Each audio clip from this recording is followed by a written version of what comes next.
Cranking with Paul Elias. This instructional video is sponsored by Bill Norman Lures, Zebco Quantum Rods and Reels, Motor Guide, and Humminbird Depth Finders. Your host is Paul Elias from Laurel, Mississippi. Paul is a professional bass fisherman on the Ray Scott Tournament Trail, and he's one of the top 10 money winners on the circuit. A 6-time qualifier for the Bass Master Classic and winner of the 1979 Virginia Invitational, the 1983 New York Invitational, and the 1982 Bass Master Classic.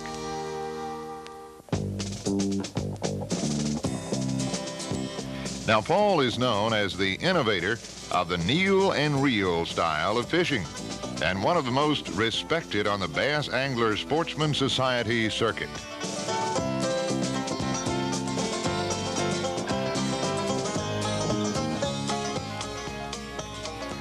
In this video, Paul will be cranking for some big fish and will show you his technique using the kneel and reel method. So sit back and let's do some serious cranking with Paul Elias.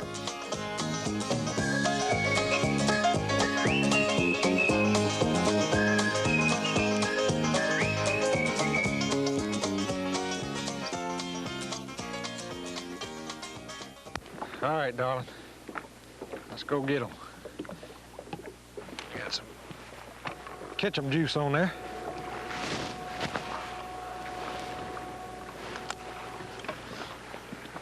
That plug down there where those big ones are at.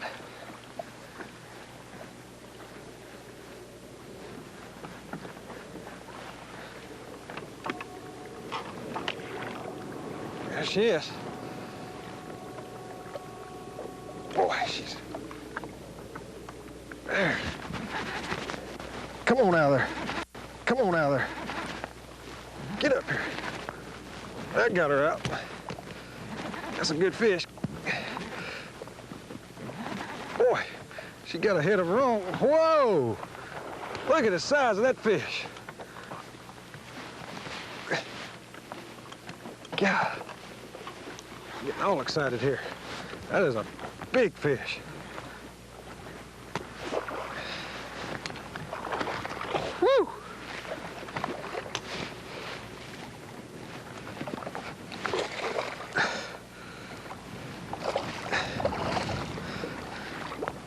Come here. Ah. Crankbaits. You fish them in the right place and fish them right, and they catch awful big fish. I'm gonna get this fish off of here.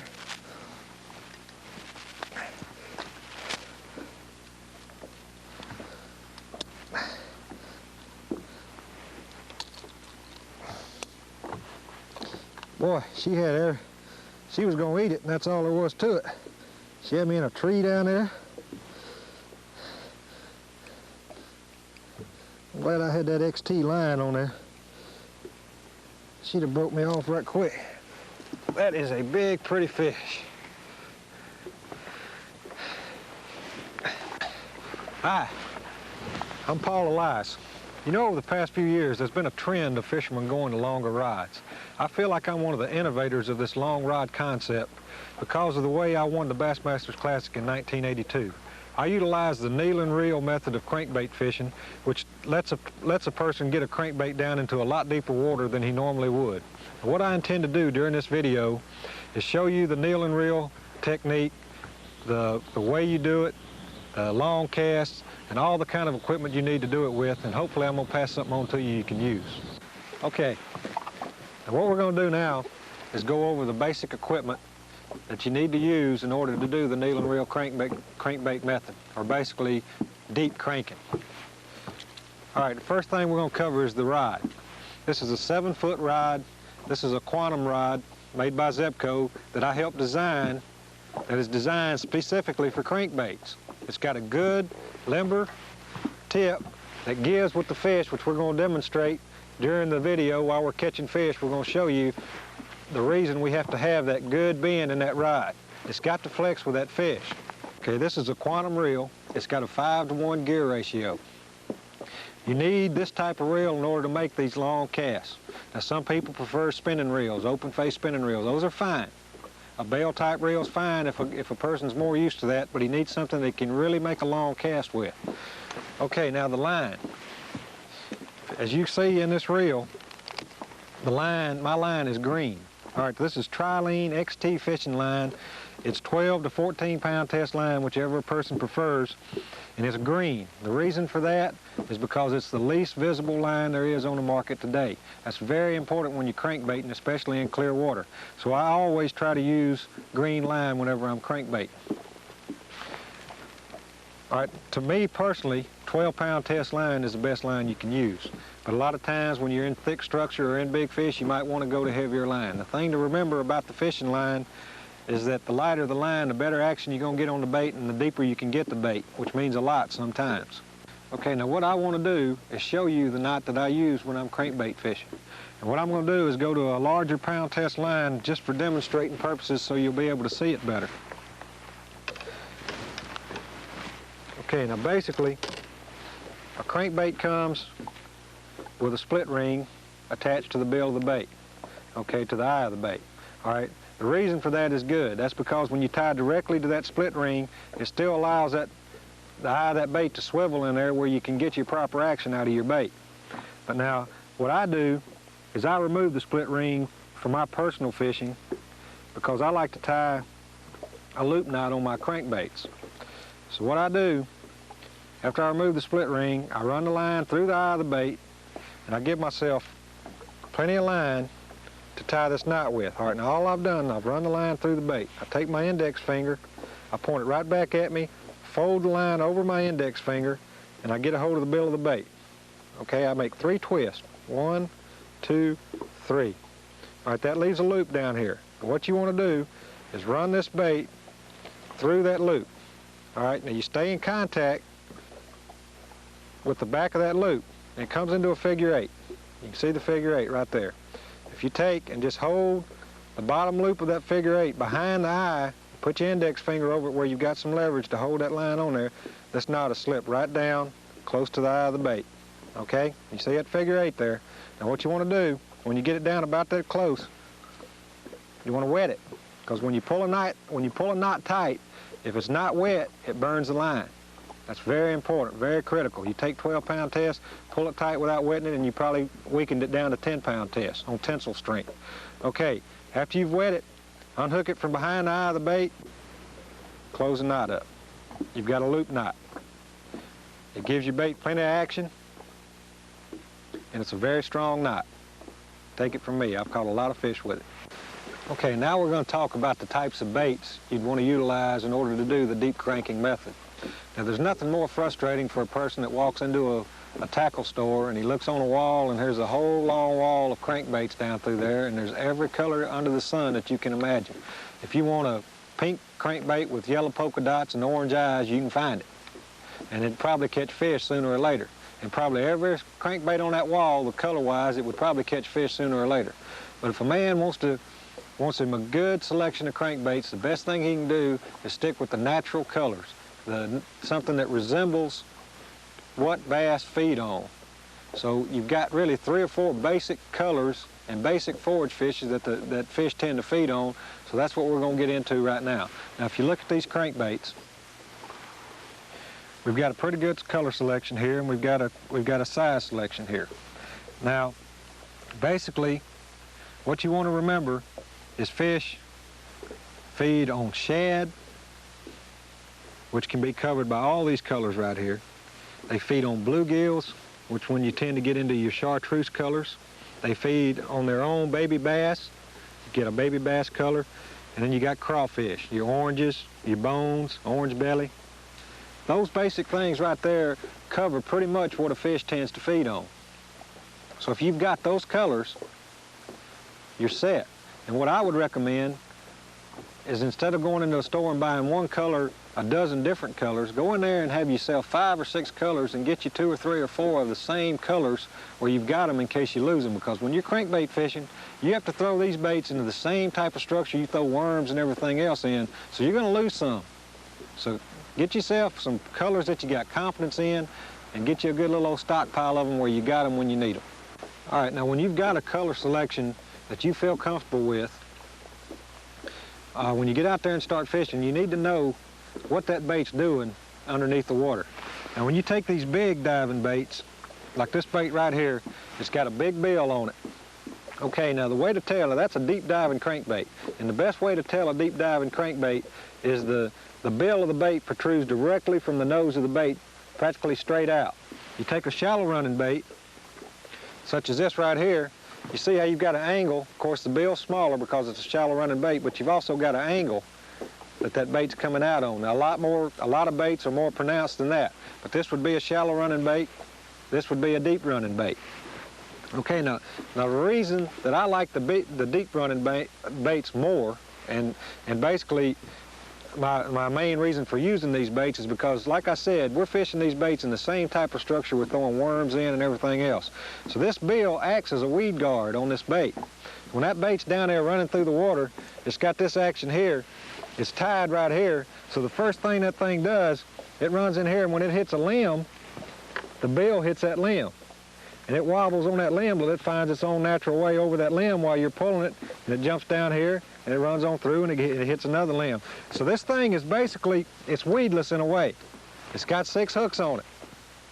But still, that bill allows it to be pretty weedless, and you can pull it through a lot of stuff. You'll notice while I'm fishing out there during this video that I'm going to be hitting limbs underneath the water and pulling it through, and that's probably where the fish are living. And I'm getting this bait to come through those limbs, and I'm catching those fish. All right, now this bait has got a rattle in it.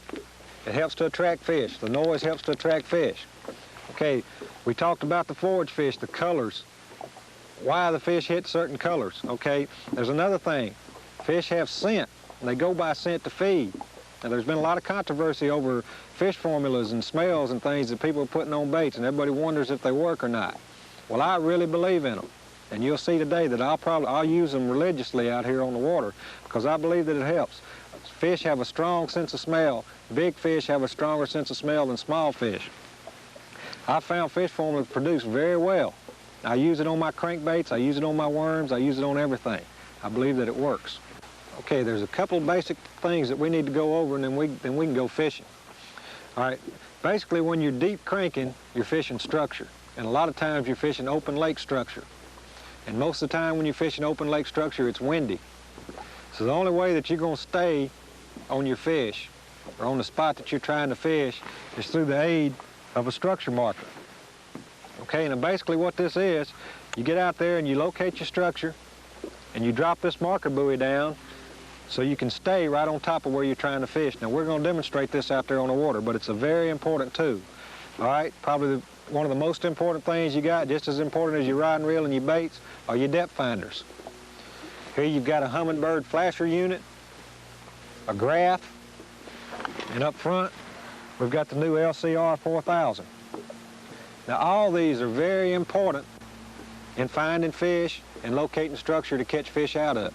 You'll see when we're out there on the water in a little bit, you're going to understand how to utilize all of these things in order to get on your pattern and catch your fish. So let's go fishing. Okay, now what we're going to do, we're going to go over this point and show you on this LCR unit the type of structure we're fishing here. We're going to go over this point, show you how the depth comes up, the brush, and hopefully the fish that are on it. All right. Okay, now watch the LCR unit and I'll show you how we're coming out of this deep water and up and over the point, and hopefully we'll show you some fish on it. Now we're out here in 30 foot of water. This is about where we've been sitting, casting in on the point. All right, now we're starting up. 25, 24, coming right on up. So we're fixing to cross right over the point where we caught these fish now. There's a fish right there. You can see it right off the side of the point there, 9 feet. There's one fish hanging right off the edge. All right, we're up on the point, 4 feet. There's another fish, there's another fish. Those fish are shallow right there. And we're gonna go out here, let me turn, I'm gonna go right down the point, 12, all right. Now there's where There's where the fish are bunched up. Now that's the crankbait fish we're catching right there. See them? They're right off that pile of brush. All right, now we just went over that point and I just saw something that maybe I didn't realize. There was a few scattered fish up on the shallow part of the point. Now what I'm gonna do, I'm gonna throw a shallow running bait, see if I can catch one of them. And the main reason I'm gonna do that is to try to also show y'all that you don't always have to kneel and reel or fish deep to catch them. Sometimes it calls for it. We saw the majority of the fish were out here in that deeper water. Let's see if we can catch one of those shallow fish. Well, that old north wind is trucking. We're fishing here today on it's been just a real strong front blew through. We got 20-mile-an-hour north winds, and that's kind of bunched these fish up on this point. Let's see if they'll hit that shallow running bait.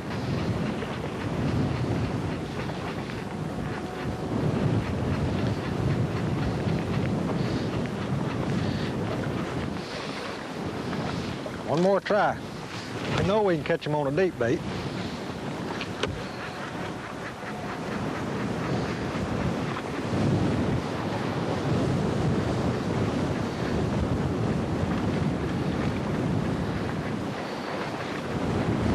See, I'm having trouble getting that bait to dig down in that point.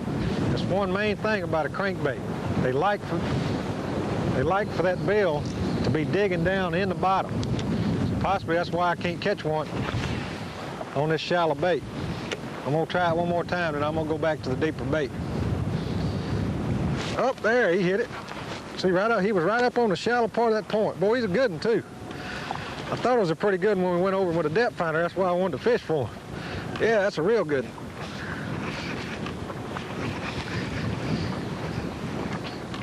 Yeah. That ain't as big as I thought it was, just mean.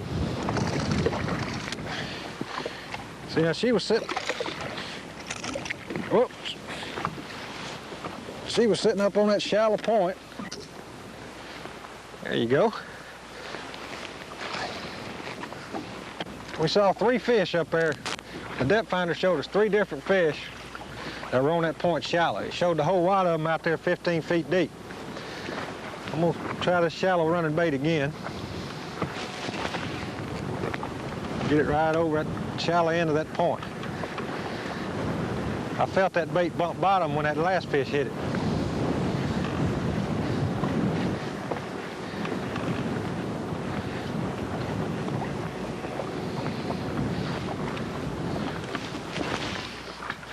That ought to get her right there. She's gonna hit it. I can't get that shallow bait to hit the bottom like I need to. It hit it there. See, I dropped that rod down and it got that bait down a little deeper. You really need a crankbait digging through the bottom. Let's see, one more try with the little dog here. Get it down there where it'll dig on that shallow part of that point.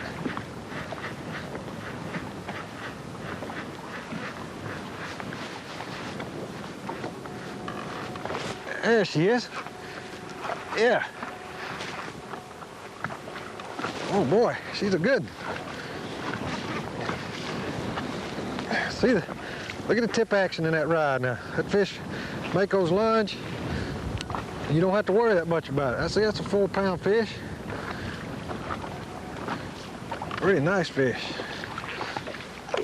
Go ahead, darling. Yeah, they've moved up. Some good fish up shallow on that point.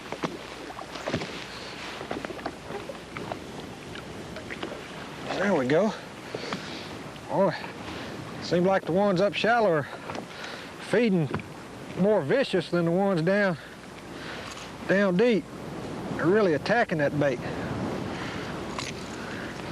It's a pretty 3-pound fish anyway. Hi, thank you. Guess he owed me something, didn't it? Okay, we caught a couple of those shallow fish. Now I'm gonna pull this bait down through where we saw that big wad of fish down in that 12, 15, 16 feet of water. See what we got down there. I'm thinking there's some bigger fish down in that deeper water. That should be just about right.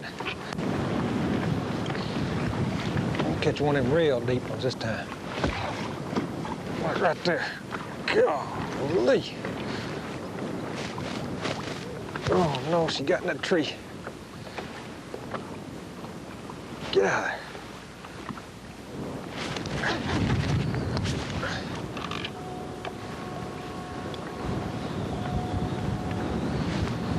She's in the bush. I'm gonna let her swim a little bit and see if I can get her out.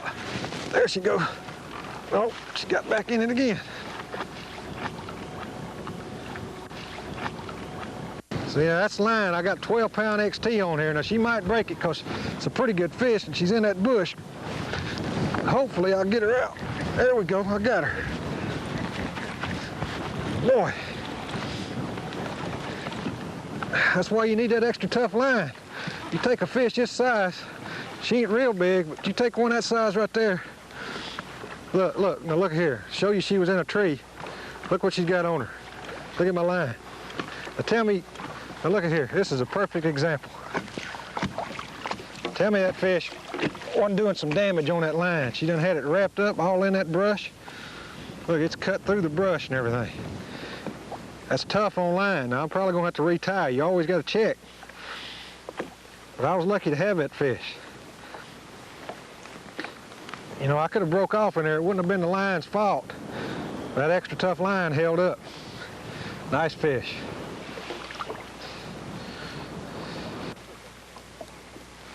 There's a little squirt of juice on there. Go get them, darling. Just come bumping over that point.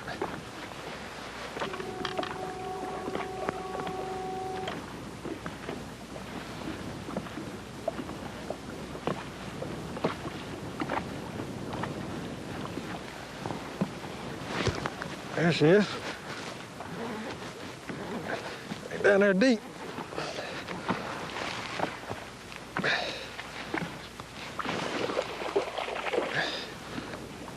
Yeah, look at the tip action of that rod, see? You gotta have that limber rod with these crankbaits. It's not that big a fish, but as hard as she's pulling, she'll come off. Come here, darling. That old limber rod wears them out. Come here. There we go. It's a pretty little fish. All right, you know, I was talking today about fishing open lake structure. Most of the time, that's what we're doing with these deep diving crankbaits, fishing open lake structure. You can see today, I mentioned it before, we got a cold north wind blowing. You really need a strong trolling motor to hold you out in that hard wind. This is a motor guide brood. It's a 24-volt trolling motor. It's got 41 pounds of thrust. It gets the job done. I've had to stay on high the whole time we've been out here in order to hold on this point. Let's get out there and get another.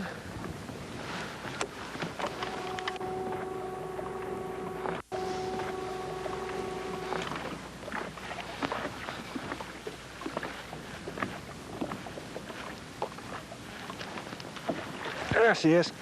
Ah. Boy, they ganged up right there. That's a big one. That's a big one. We didn't want that. Oh, taking drag. This is a real big one. Unless she's just strong and mean. That's just a mean fish. That ain't as big as the other one. Hey. Boy, she's fighting. Come on.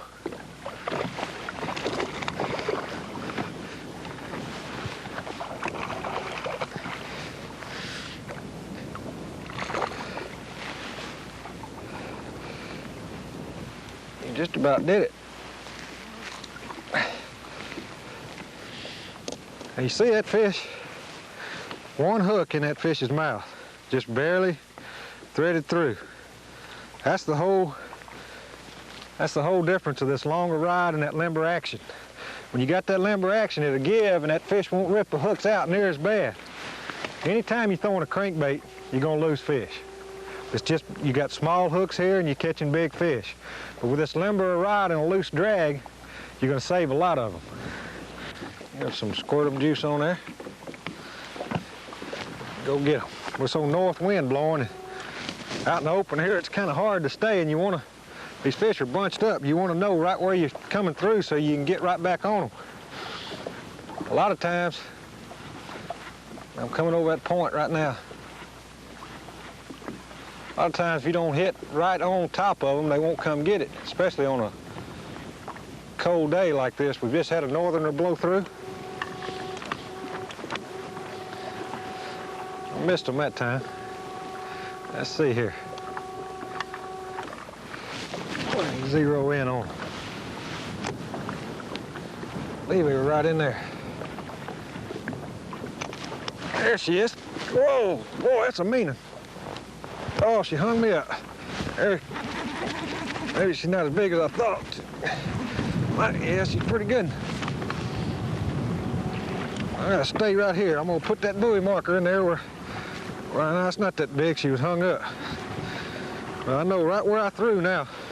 I got them marked. I can stay right on top of them. Hey, don't get so mad. Come here, darling.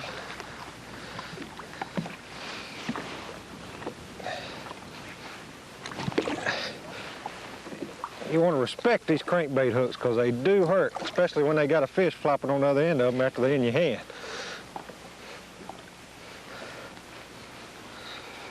There we go. One hook again. Pretty little fish. Now see, just the time I hooked that fish, drifted back, and got the fish off, I drifted that far away from my place. If I didn't have that buoy marker out, I wouldn't know for sure if I got back in the same place or not. A lot of times it makes a big difference. You got to get that bait coming right through the same area to catch those fish. They're bunched up.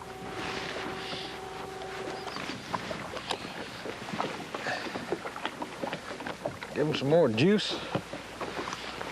Let's try it again.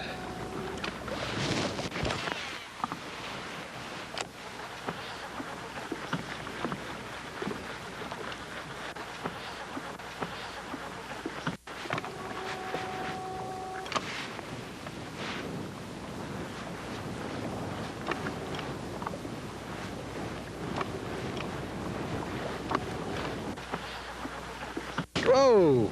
I thought they were turning it down. There she is. That's a nice fish. Oh, she was off the point. Whoa! Don't get my marker now. Woo! Look at here. Yeah, that's one of them that we think about when we go to bed at night. Come here, dog. Come here. Whoa. She's gonna get me yet.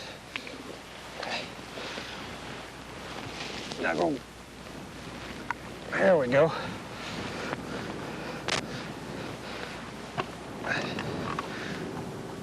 Boy, that's a pretty fish, isn't it? I just love doing this.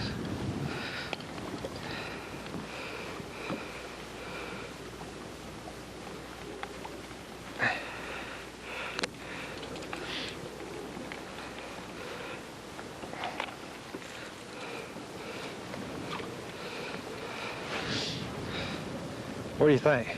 It's beautiful, isn't it? Go on. Now, we talked about this longer ride and everything, and something I neglected to talk about was this handle. This handle is utilized in a lot of different ways.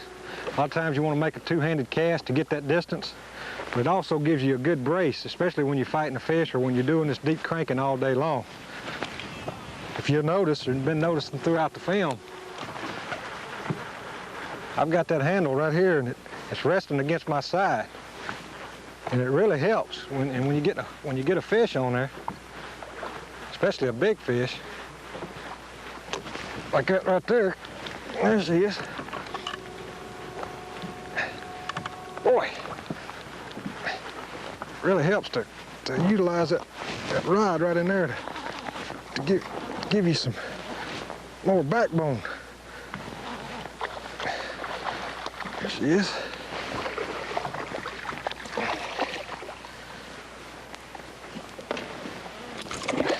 Woo. Go on there, little critter. Oh, yeah.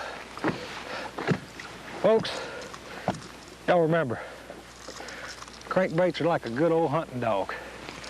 You turn them loose where one's at, and they'll hunt him up. We'll see you. This video was sponsored by Bill Norman Lures, Zebco Quantum Rods and Reels, Motor Guide, and Humminbird. And a special thanks to these fine sponsors: the Keeper Bait Company, maker of fish formula, Berkeley Trilene Monofilament, and Mercury Outboards.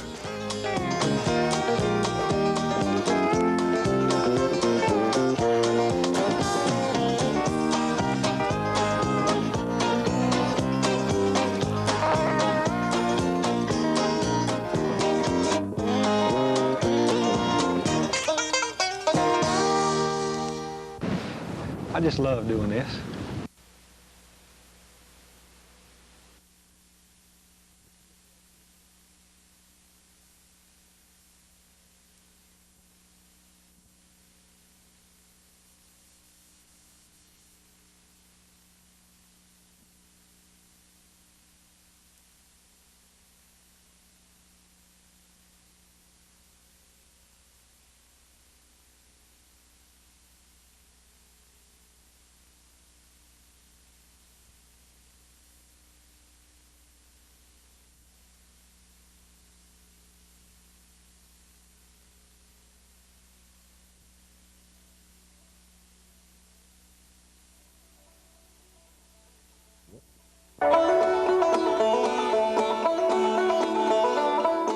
This week, Wayne and his guest, L.A. Denzer, will be shooting ducks at Occidental Mines near White Springs, Florida. They'll be sharing old memories while they create a few new ones. We'll hear some tips to help us all become better duck hunters. So join us this week with duck hunting in Florida on the Outdoor Trail.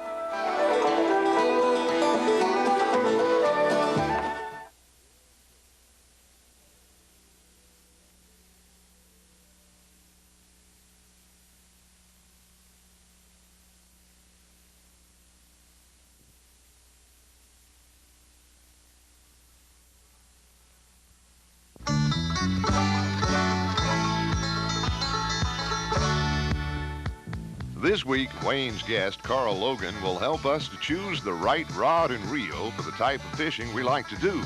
Carl represents Shimano Tackle and is an authority on the different types of tackle available today. Join us this week on the Outdoor Trail.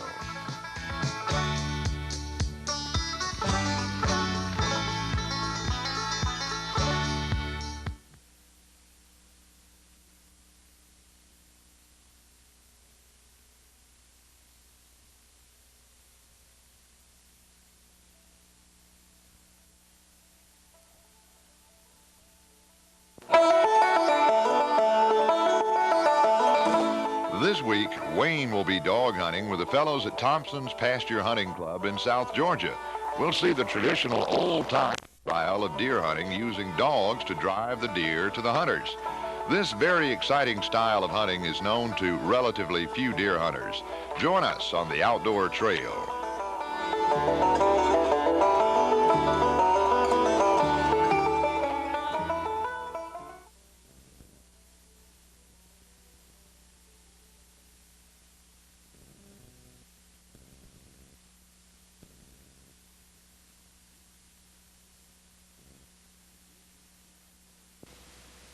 This week, the Outdoor Trail will be shooting doves with Tom Chafin on his farm in South Georgia.